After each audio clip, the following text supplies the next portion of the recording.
앞서 전해드린 속보를 통해서 전해드렸지만 비농업 고용지수가 크게 줄고 실업률 올라가면서 우리가 고용시장을 볼 때 침체 여부를 진단하는 3룰로 봤을 때 이게 트리거 포인트인 0.5를 넘어서 이제 3룰로 봤을 때는 침체 지표가 떴습니다. 다만 원래 이 지표를 클라우디아 사암이 만들었을 때 경기 침체에 선제적으로 정부가 대응해서 실기하지 말라는 취지에서 만든 것이기 때문에 이 샵룰에 들어간다. 그래서 바로 경기 침체는 아니다. 이런 식으로 클라우디아 사암 스스로가 인터뷰를 한 적도 있는데요. 오늘 마침 실업률 데이터를 본 3위 블룸버그 인터뷰에 나와서 그 내용을 가져와 봤습니다. 내용을 살펴보면 3위 인정을 하죠. 지금 3회 트리거 포인트가 됐다. 하지만 이것은 역사적 경험에서 비롯된 것으로 우리가 지금 바로 이 순간에 있는 위치를 알려주는 것은 아니다. 이렇게 얘기를 합니다. 그러면서 이 노동시장의 상당한 약화에 대해서 얘기를 하기는 하는데요. 최근에 노동시장에 많은 혼란이 있었다. 팬데믹 초기에는 수백만 명이 일자리를 잃었고 그 뒤로 노동력이 부족해졌다. 그 이후에는 대규모 이민이 들어왔고 굉장히 어려운 시기였다.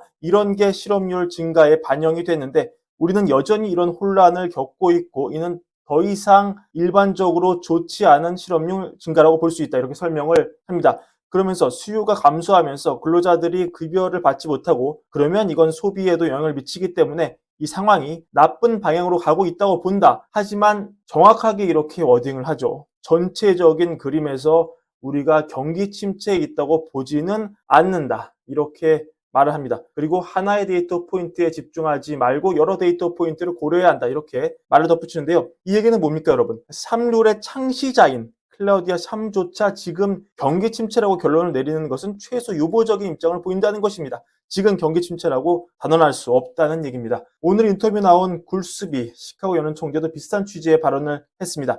굴스비는 그동안 연준에서 가장 비둘기적인 발언을 많이 한 그런 사람이었죠. 하지만 실업률 지표를 본 뒤 연준은 단 하나의 경제 지표에 과잉 반응하지 않는다. 고용 지표에 쏠리는 지나친 관심을 다른 데로 돌리려는 그런 취지의 발언을 했습니다. 다시 FOMC로 돌아가서 파월 의장이 이 3룰에 대한 기자단 질문이 나왔을 때 그건 통계적 법칙이지 정치적인 법칙이 아니다. 팬데믹을 거치면서 많은 과거의 해안이 깨졌다. 이런 식으로 발언하면서 굉장히 이 3룰 유의미함을 배척하는 움직임을 보였기 때문에 아마도 파월이 미리 고용보고서의 초안을 본 것이 아니냐 이런 얘기도 나오긴 하는데 여튼 지금의 분위기대로라면 연준이 예정에 없던 긴급 회의를 열어서까지 갑자기 8월에 금리를 내릴 가능성은 별로 없다. 이렇게 봐야 할 겁니다. 근데 우리가 한번 원론으로 들어가서 생각을 좀 해보겠습니다. 지금의 진짜 침체를 심각하게 고민할 만큼 그런 정도의 지표가 나온 겁니까?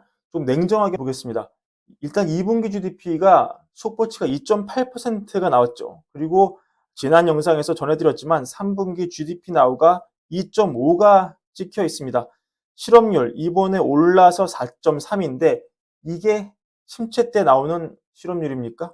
최근에 굉장히 낮았기 때문에 4.3의 실업률로도 이 3룰의 포섭이 될 정도로 변화율 측면에서는 굉장히 드라마틱한 건 맞습니다. 하지만 역사적인 관점에서 보면 여전히 최저 수준입니다.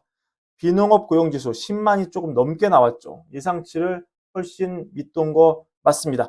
하지만 여러분 침체 때는요. 이 10만 증가가 뭡니까? 코로나 이때는 예외로 치더라도 2008년, 9년 이때 보면은 70만 개, 60만 개, 50만 개 이렇게 깎여 나가요. 순증이 웬 말입니까? 몇십만 개가 깎여 나갑니다. 이런 게 침체지 사실은 10만이나 증가한 건 냉정하게 봤을 때 침체 데이터라고 보기는 좀 힘듭니다. 다시 정치의 영역으로 주제를 돌려보겠습니다. 지금 올해 대선이 있잖아요. 마침 오늘 해리스 부통령이 민주당의 공식 대선 후보로 선출이 됐습니다. 이제는 트럼프, 해리스 진검승부입니다. 과거 S&P 500 지수가 변할 때 이게 선거 결과에 어떤 영향을 주고받았는지 데이터 한번 보겠습니다. 보시면 제가 트럼프라면, 제가 해리스라면 이 증시 움직임 아주 유심히 볼 것 같습니다. 자, 빌 클린턴 때 한번 보겠습니다. 이 임기 막판 때 많이 좀 증시가 내려갔죠. 꾸준히 내내 상승을 했는데 이 막판 때 조금 안 좋았습니다. 그러니까 다음 선거 누가 이겼습니까? 조지 W 부시가 이겼죠. 조지 W 부시 임기 막판 때 어땠습니까? 주가가 바닥을 쳤죠. 정권은 오바마로 넘어갔습니다. 전체적인 그림을 보시면 물론 통계적으로 이 완벽한 상관관계를 그리는 것은 아니지만 비교적 최근 선거 때 선거의 해에 증시가 내려가고 정권이 넘어간 사례가 분명하게 있단 말이죠. 이런 점은 지금 민주당 정권이 분명히 우려하고 있는 포인트일 겁니다. 미국은 퇴직연금의 상당수가 주식에 몰려있기 때문에 굉장히 민감한 부분이 될 수 있습니다. 근데 자, 지금 바이든 정부가 뭘 할 수 있을까요? 지금이 대놓고 침체면 재정을 쏟아붓고 양적 완화 들어가고 지금 경제가 더 나락으로 가지 않기 위해 정부에게 허용된 정책 수단을 다 쓰겠죠. 근데 다시 본질적인 원론으로 돌아가서 지금이 침체입니까? 지금 2분기 성장이 3% 가까이 나왔는데 3분기는 2.5 예상되는데 지금 양적 완화하고 재정을 퍼부을 수 있습니까? 불과 얼마 전만 하더라도 인플레가 가장 걱정 아니었습니까? 지금 증시가 폭락하고 있는 건 맞는데 반대로 말하면 미국 정부가 지금 뭘 할 수 있는 게 딱히 없어요. 마땅히 증시를 부양할 카드가 없습니다. 그렇다면 이 얘기는 몇 가지 시나리오로 나눌 수가 있는데요. 첫 번째, 증시가 지금 당장은 침체가 아니지만 계속 경제가 이렇게 서서히 나빠질 것으로 확정을 짓고 계속 증시를 밑으로 내려버리는 그런 상황입니다.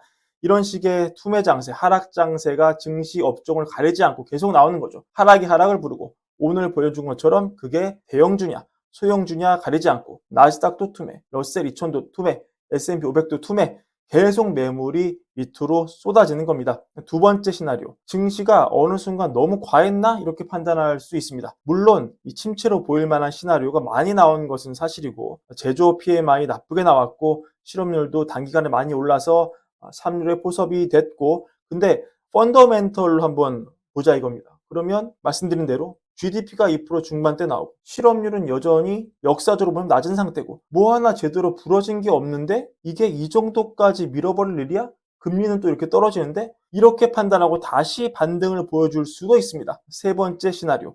지금 우리가 보는 이것이 시장의 주도주가 바뀌는 거대한 트랜지션의 단계일 수 있습니다. 오랫동안 시장의 주도주였던 AI 반도체 섹터가 이번 침체 우려를 계기로 뭐가 될지는 모르지만 다른 쪽으로 주도 섹터를 넘겨주는 그런 과정인 거죠. 그 과정에서 AI 반도체 섹터가 그동안 너무 올랐기 때문에 파괴적인 하락률이 나오는 겁니다. 이 세 개의 시나리오 모두 가능성이 있겠습니다. 그렇다면 우리가 판단의 근거가 있어야 되잖아요. 근데 지금 아쉽게도 지금 AI 반도체 섹터를 다시 밀어올릴 그런 수단 자체가 당장은 좀 없는 것 같습니다. 앞으로의 지표를 한번 볼게요. 오늘 고용복수 나왔고요. 다음 주 월요일에 ISM 서비스업 PMI 또 S&P 서비스업 PMI 나오죠. 근데 최근에 이거 지표 보시면 기준선인 50을 축으로 왔다 갔다 했습니다. 근데 이게 높게 나온다고 IT 반도체 업황이 살아납니까? 반대로 이게 푹 꺼져서 나오면 또 침체 시나리오만 가중이 되겠죠. 그리고 14일 날 또 CPI 나옵니다. 이거 이제 우리가 물가에 집중하던 시기 이미 지났잖아요. 별 영향이 없을 겁니다. 다만 8월 29일에 나오는 2분기 GDP 잠정치, 지금 속보치 기준으로 2.8% 찍혀 있는데 이거와 거의 똑같은 숫자가 그대로 변화 없이 나와준다면 그때는 시장이 지금 침체를 고민할 때는 아니구나. 여전히 미국 경제가 강력하구나. 이런 확신을 다시 한번 가지면서 이걸 계기로 다시 주도 섹터였던 IT 반도체를 다시 밀던지 아니면 새로운 섹터를 밀던지 이렇게 시장이 반응할 수가 있겠습니다. 그리고 IT 반도체 업체 실적이 앞으로 잘 나와준다면 또 시장에 영향을 줄 수가 있지만 문제는 다 나왔어요. MS, 애플, 아마존, 테슬라 다 나왔습니다. 발표 끝났습니다. 이미 쇼가 끝났어요. 다만 대우가 남았죠. 28일에 나오는 엔비디아 실적. 이게 진정한 관전 포인트가 될 겁니다. 만약에 28일 엔비디아 실적이 굉장히 잘 나오고 어닝 서프라이즈가 나오고 시장이 무엇을 예상하든 그 이상의 것이 나오고 게다가 연이어 이 29일 GDP 잠정치까지 방어해주면 시장이 다시 색깔이 달릴 수 있죠. 우리 우려가 과했구나. 시장이 다시 변동을 부릴 수 있습니다. 하지만 만약에 여기서도 실적이 깨진다? 그러면 진짜 AI 섹터는 올해는 거의 끝났다. 한 시절 잘 풍미하고 한 시절 잘 해먹고 다음 사이클이 올 때까지 안녕이다. 이렇게 될 공산이 크겠습니다. 근데 문제는 이 거의 25일간 이 IT 반도체 섹터를 비롯해서 더 나아가서 증시에 영향을 줄 만한 참고 자료가 없습니다. 완전히 이제는 좀 깜깜이죠. 그러니까 시장은 굉장히 작은 이벤트들, 월가의 보고서 한 줄, 누가 나와서 얘기하는 거 한마디 이런 거에 과민 반응하면서 굉장히 울퉁불퉁한 그런 장세를 이어갈 가능성이 높겠습니다. 다만 단 하나 우리가 전체적인 미국 기업의 실적, 미국 기업의 체력을 유추해 볼 수 있는 강력한 데이터가 하나 나옵니다. 바로 이번 주말에 나옵니다. 버크셔 해서웨이 실적 발표가 미국 시간 토요일에 나오기 때문입니다. 일단 이 버크셔 해서웨이 자체가 하나의 거의 지수기 때문에 5만 가지 기업이 다 모여있잖아요. 이 기업 실적을 보면 미국의 전체적인 기업 상황이 어떻게 움직이는지 큰 그림을 볼 수가